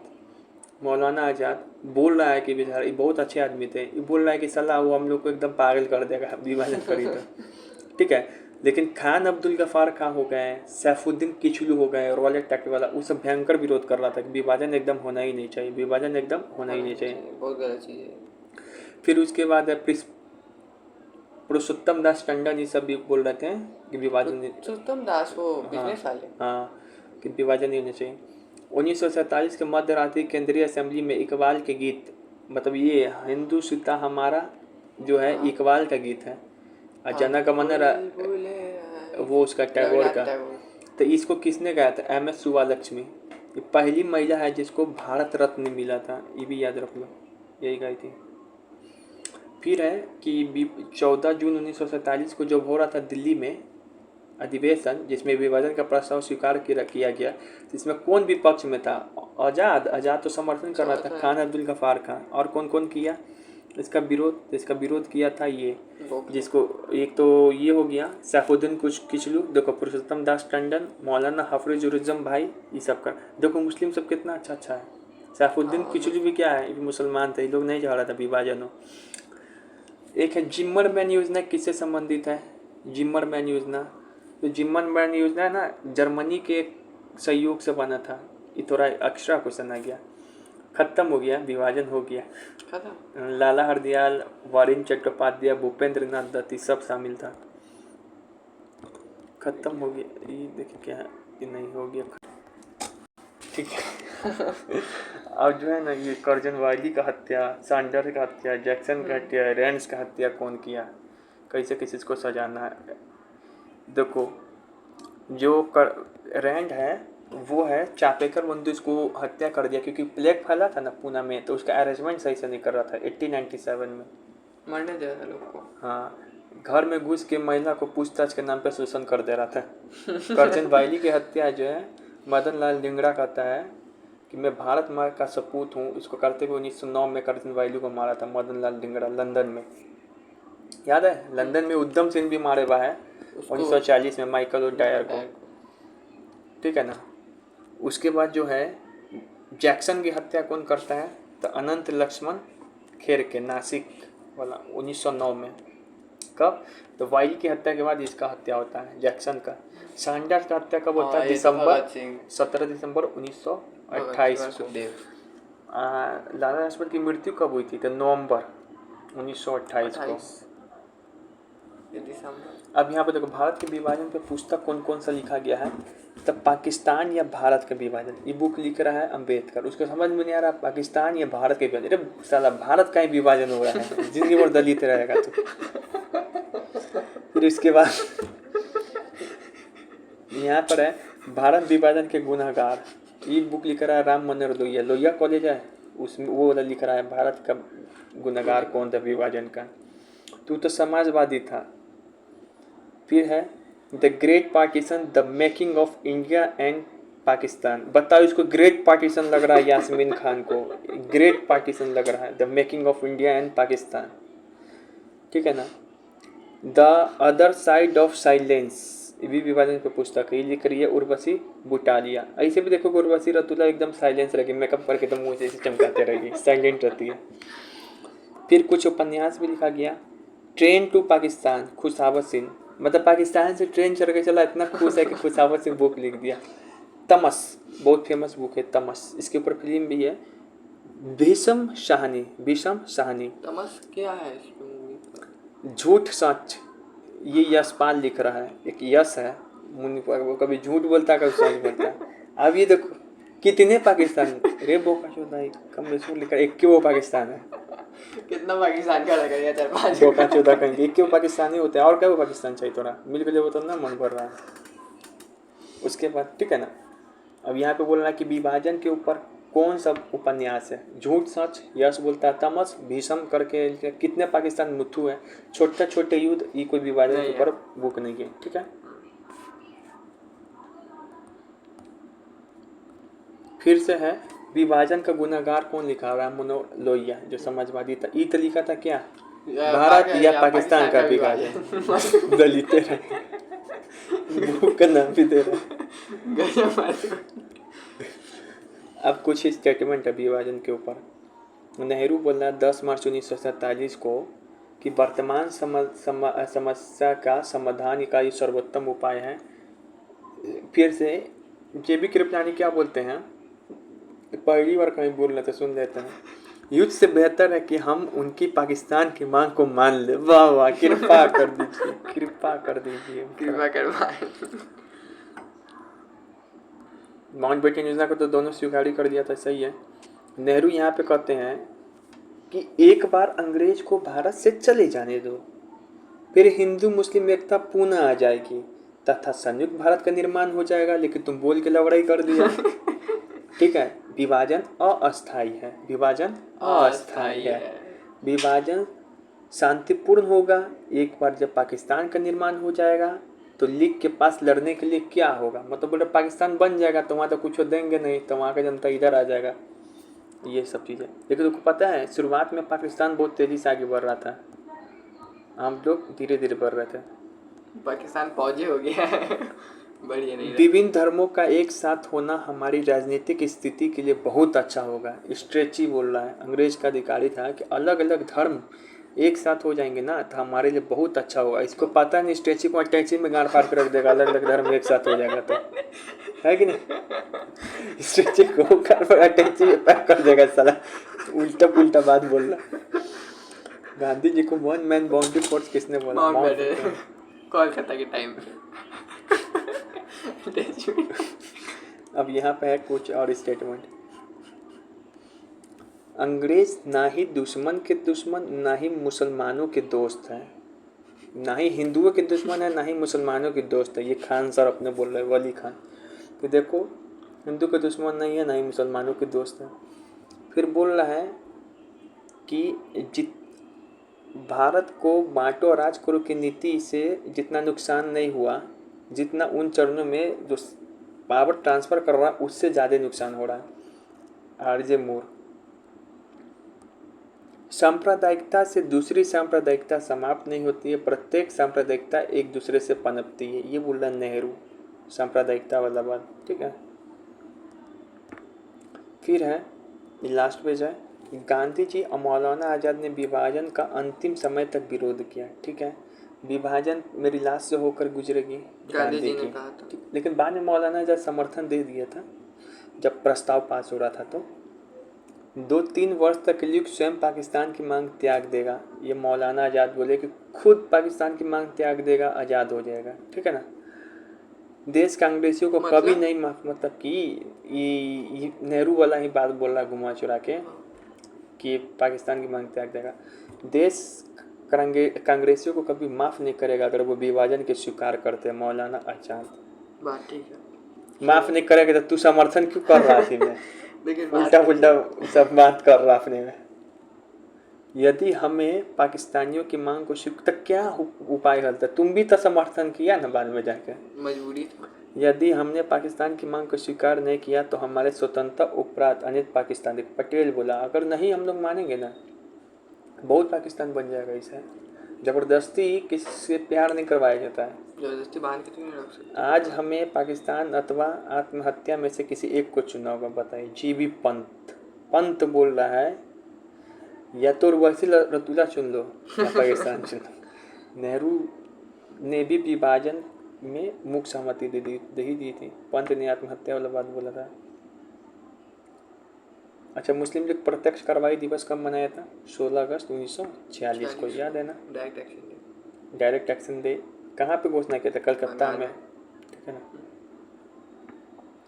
राष्ट्रीय आंदोलन के दौरान कांग्रेस ने कब इस्तीफा दिया था? याद है, सेकेंड वर्ल्ड वॉर में कांग्रेस शामिल नहीं होना चाह रहा था, इसके कारण 1939 में इस्तीफा दे दिया। अब आया कब दिया? तो 17 पे खतरा, मंथ कैसे याद रखें? तो नवंबर 9 17 पे खतरा है, अब मैं इस्तीफा दे दूंगा कांग्रेस से।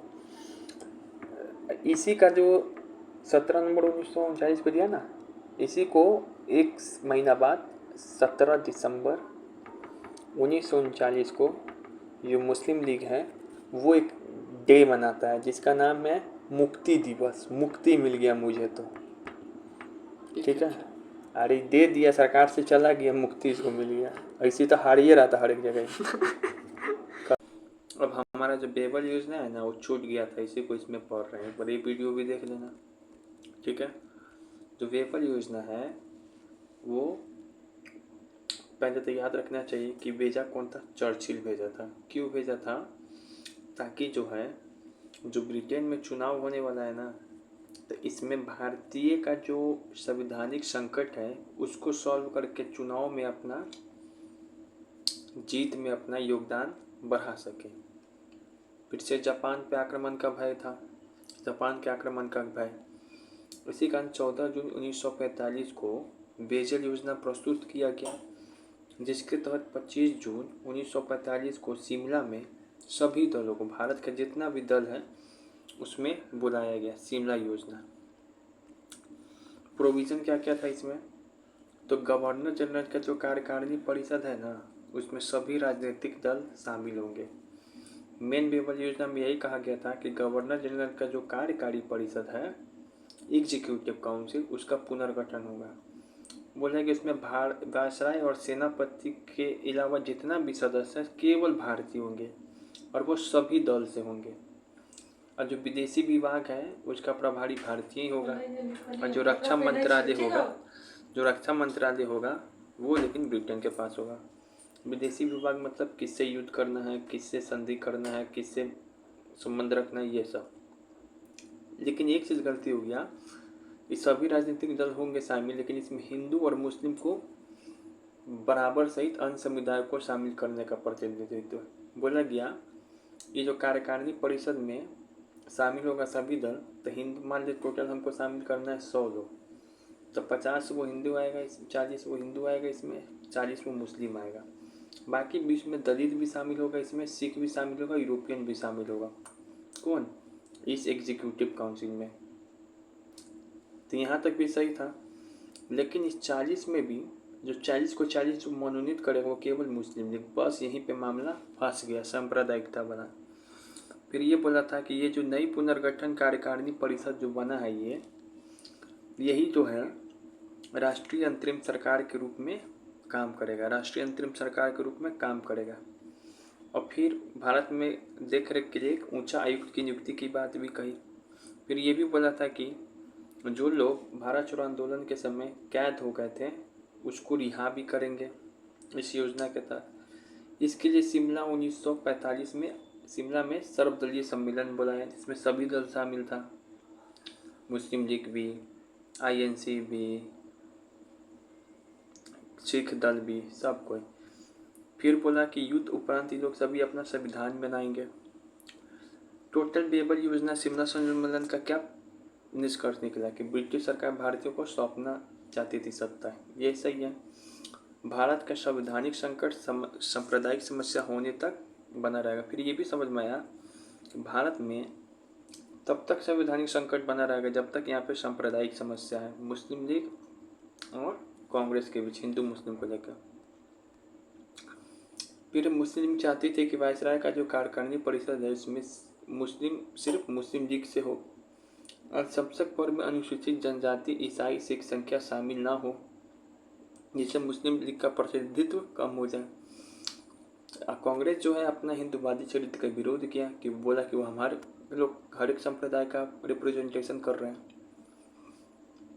फाइनली 25 जून 1945 में जो शिमला में सम्मेलन हुआ था उस पर सहमति नहीं बन पाया, बेबल योजना फेल हो गया, बेबल वापस चला गया। समरी क्या निकालते हैं, ये तो हो समरी का जवाब। अब यहाँ पे सवाल है, भारत में सांप्रदायिक समस्या को दूर करने के लिए ब्रिटिश सरकार ने कौन सी योजना लाई थी? सांप्रदायिक समस्या, जिसमें याद है ना, सांप्रदायिक समस्या को दूर करने के लिए ये था बेबल योजना में ही। किसमें था? बेबल योजना। शिमला सम्मेलन कब आया? भारत में संवैधानिक गतिरोध को दूर करने के लिए बेबल योजना कब आया? बेबल योजना आया था 14 जुलाई 1945, जिसमें भारत छोड़ो आंदोलन का प्रस्ताव 14 जुलाई 1942 को आया था। वैसे बेबल योजना पे आया, बी होगा इसका आंसर। शिमला सम्मेलन कब हुआ था? तो 25 जून 1945। ठीक है, शिमला सम्मेलन 25 जून 1945। बेबल योजना के प्रस्ताव पर चर्चा करने के उद्देश्य से किस स्थान पर सर्वदलीय सम्मेलन आयोजित हुआ? शिमला में। कब? 25 जून 1945। योजना के समय भारत का वायसराय कौन था? बेबल। भेजा कौन था? चर्चिल। फिर बोल रहा कि बेबल योजना क्यों अस्वीकार हो गया? क्योंकि इसमें कार्यकारिणी परिषद में मुस्लिम का 1/3 प्रतिनिधित्व नहीं, बराबर मात्रा में। क्या था? बराबर मात्रा में रिप्रेजेंटेशन का बात बोल रहा था वो। एक प्रस्ताव के बाद भारत डोमिनियन का दर्जा, ये सही है। अंततः इसमें मुस्लिम लीग और कांग्रेस दोनों ने स्वीकार नहीं किया, ये भी सही है। UGC नेट में पूछा था, बताइए बेबल योजना के बारे में कौन सा कथन सही है? बेबल योजना को लेबर पार्टी सहित ब्रिटिश राजनीतिक सभी समर्थन प्राप्त हुआ। अरे भाई, बेबल योजना को लेबर पार्टी क्यों समर्थन देगा? बेबल का समर्थन या चर्चिल का समर्थन लेबर पार्टी क्यों करेगा? चर्चिल तो अपना फायदा चुनाव जीतने के लिए ला रहा था ना, तो सभी लोग क्यों करेगा वहाँ पे समर्थन इसका? सम्मेलन में मास्टर तारा सिंह ने सिखों का रिप्रेजेंटेशन किया। बिल्कुल, सिख का रिप्रेजेंटेशन तारा सिंह ने ही किया था। माउंटबेटन में भी तारा सिंह ही थे, सरदार सिंह नहीं है। मुस्लिम लीग ने प्रस्तावित कार्यकारिणी परिषद के लिए अपनी नामों की सूची प्रस्तुत करने से इनकार कर दिया। बिल्कुल, नामों की सूची जो कार्यकारिणी परिषद है उसमें अपनी नामों की सूची प्रस्ताव करने से इनकार कर दिया, क्योंकि मुस्लिम लीग चाहता था कि सारा मुसलमान लोग केवल मेरे ही द्वारा भेजा जाए।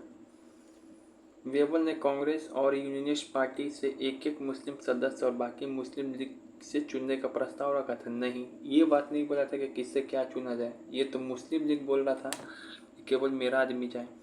सरकार बेबल ये नहीं तय कर रही थी कि इससे एक चुना जाए। सम्मेलन विफल हो गया क्योंकि कांग्रेस और मुस्लिम लीग दोनों अस्वीकार कर दिया। बिल्कुल, दोनों लोग अस्वीकार कर दिए इसको। ठीक है,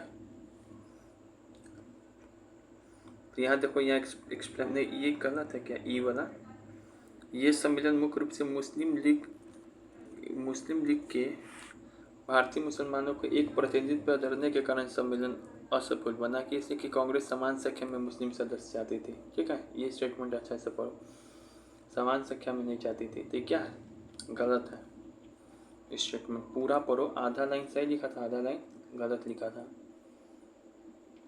ठीक है, तो ये सब दिया हुआ है। यहाँ बोला निम्नलिखित में से किस योजना ने प्रस्ताव किया कि वायसराय की कार्यकारिणी परिषद में सभी सदस्य वायसराय कमांडर इन चीफ को छोड़कर भारतीय होंगे, विदेशी मामला भी भारतीयों के पास होगा। वेबल। जून 1945 को प्रस्तुत वेबल योजना का मुख्य उद्देश्य क्या था कि भारत में राजनीतिक गतिरोध को दूर करना, एक अंतरिम सरकार के गठन पर चर्चा करना, और वो जो सर्वदलीय वो जो अंतरिम सरकार कौन बनेगा, जो नवगठित एग्जीक्यूटिव काउंसिल होगा उसी को बनाने के बाद बोला था। शिमला सम्मेलन में कांग्रेस के प्रतिनिधि मंडल का नेतृत्व किसने किया था, मौलाना अबुल कलाम आजाद ने। कांग्रेस की तरफ से शिमला सम्मेलन जो हो रहा था 25 जून 1945 को, उसमें गए थे आज़ाद ही अध्यक्ष बनते गए। वेबल योजना शिमला सम्मेलन का आधुनिक भारतीय इतिहास में क्या महत्व है, तो इसने कांग्रेस और मुस्लिम लीग के बीच राजनीतिक गतिरोध को खुलकर सबके सामने आ गया कि मुस्लिम लीग चाहता है पाकिस्तान और केवल अपना मुसलमान को ही चाहता है कि मेरे तरफ से मुसलमान जाए। इस अधिनियम को नेहरू ने कहा जंग लगा, तो जवाहर बोला था कि इसको अगस्त प्रस्ताव को, 1935 को अधिनियम को बोले कि इसका काम 35, इसमें कोई ब्रेक ही नहीं है। इस तरीके से समाप्त